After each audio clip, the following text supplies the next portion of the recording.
G'day. Today I'm going to read you the greatest book about the future ever written. Back to the Future Part 2.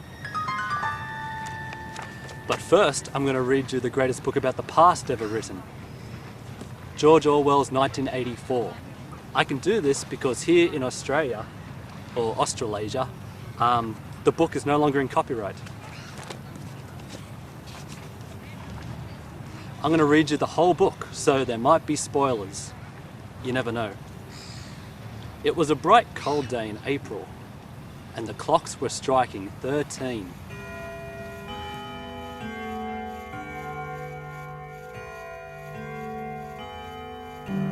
Winston sat at his mundane desk. His job at the Ministry of Truth, Mini-True in Newspeak, was to rewrite history for the advantage of the government. Big Brother was the leader of the political party, and as the signs all read, he was watching you through surveillance cameras everywhere. So anyone, such as Winston, who had independent thoughts and dreams, had to keep them to themselves or risk discovery by the thought police. Nothing is your own except the few cubic centimeters inside your skull. While walking down the boring hallway one morning, the object of some of Winston's impure thoughts and dreams, Julia, slipped him a note. Out of sight of the cameras, he opened it. Winston's crippling isolation evaporated.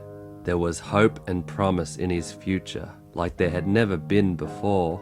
Over time, Winston and Julia would find moments to slip through the net of surveillance, eventually renting a room above an antique store, living a life pre-Big Brother.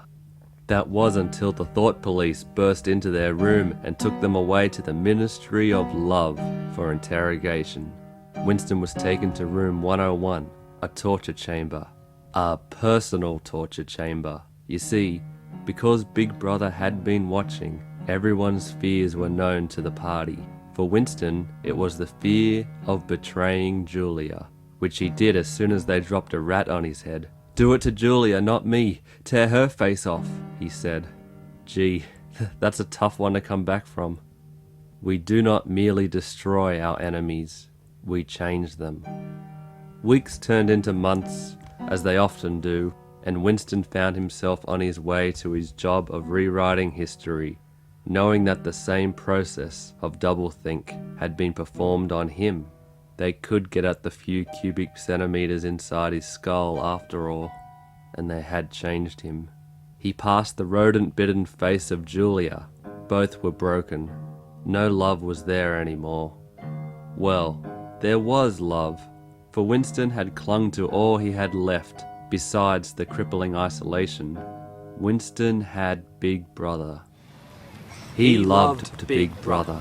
Ah, what a romantic ending. I love this book because I hate being told what to do. Wait, so why would I like a book about a police state that controls the population's mind and soul? Even though Winston's world is bleak and sterile and claustrophobic, there's freedom there, and it comes in the form of his diary, and then Julia, and then the bedroom with Julia. And even though they caught Winston at the end and he loved Big Brother, I think anyone in that world does have the capacity to find freedom. And that's what I take away from it, but I probably missed the point entirely. But now, as I promised, as you've all been waiting for, the novelisation of Back to the Future Part 2. Prologue. Great Scott. Doc Emmett Brown never thought it would come to this. The clock tower read 10:04. The DeLorean, with its special superconducting electrical pole, raced towards the electrical line, and lightning struck the clock tower. Wow. And 1.21